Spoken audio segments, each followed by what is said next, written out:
સૌથી પહેલા તો જુવારના લોટના ઢોસા શું તમે ખાધા છે? યસ. આજે આપણે અહીંયા સરસ મજાના હેલ્ધી જુવારના લોટના ઢોસા બનાવીશું. ખરેખર આ ઢોસા એટલા હેલ્ધી છે સાથે ટેસ્ટી છે. એકવાર બનાવશો વારંવાર બનાવીને ખાઓ એવા ટેસ્ટી બને છે.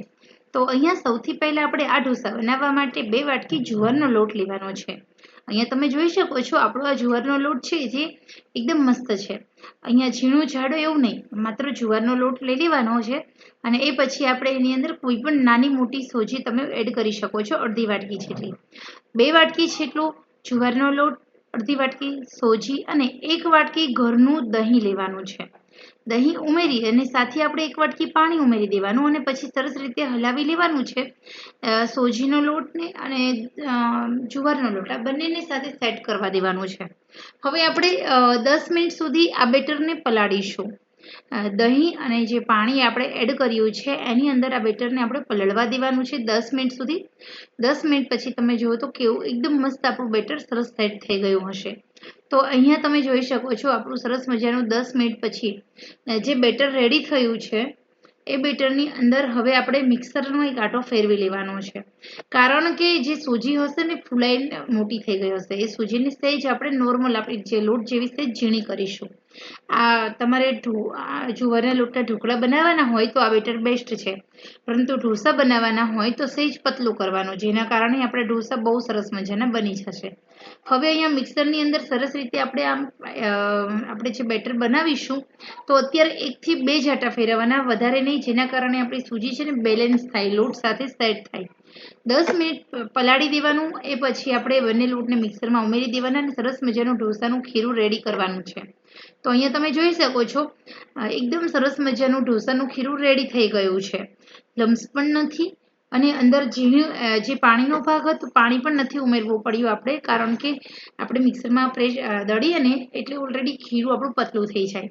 હવે માત્ર નમક ઉમેરવાનું છે અને થોડો આથો લાવવા માટે આપણે અડધો ઈનો ઉમેરી દઈએ.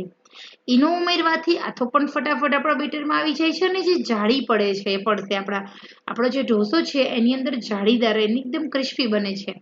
સહેજ અમથું પાણી ઉમેરવાનું અને એકદમ થોડું પતલું કરવાનું, જેના કારણે આપણા ઢોસા છે તે પતલા થાય.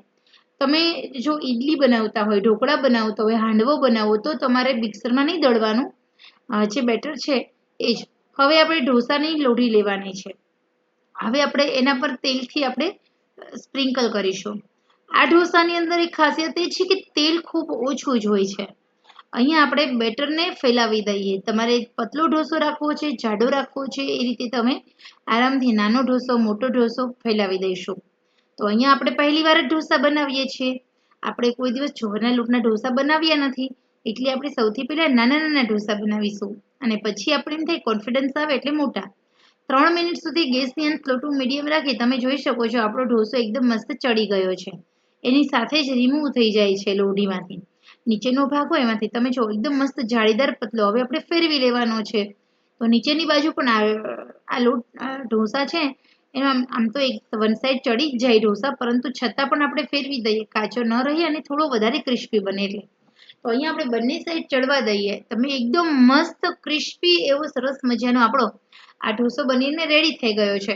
તો આપણે જ્યારે પણ મસાલા ઢોસા બનાવવા હોય ત્યારે આપણે જે બટેકાનો મસાલો ઢોસાનો બનાવીએ છીએ એ જ મસાલો આમાં એડ કરી શકો છો. પાલક પનીર ઢોસા કરવા હોય તો પાલક પનીર આમાં ઉમેરી શકો છો. તો એકદમ મસ્ત મજાનો જાળીદાર ક્રિસ્પી જુવારના લોટના ઢોસા બનીને રેડી થઈ ગયા છે. ધ્યાન કશું જ રાખવાનું નથી, પણ હા ટેસ્ટ બહુ સરસ આવે છે. તો એકને એક ટેસ્ટના ઢોસા ખાઈને કંટાળી ગયા હોય તો તમે જુવારના લોટના ઢોસા બનાવો, બહુ મજા આવે છે, ટેસ્ટી બને છે, યમ્મી બને છે અને કશું નવું ખાધું છે એનો નાના મોટા સૌને અહેસાસ જરૂર થશે. તો આ રેસીપી માત્ર તમારા માટે છે. પસંદ આવે તો તમે પણ આ રેસીપી ઘરે બનાવો. કેવી બની છે તે મને ચોક્કસ કહેજો. ક્રિસ્પી બનાવવા માટે બંને બાજુ ચડવા દેવાનો અને પછી જ આપણો આ ઢોસો ક્રિસ્પી બને છે. ગેસની આંચ સ્લો ટુ મીડિયમ રાખવાની છે, જેના કારણે આપણો આ ઢોસો પરફેક્ટ બનશે.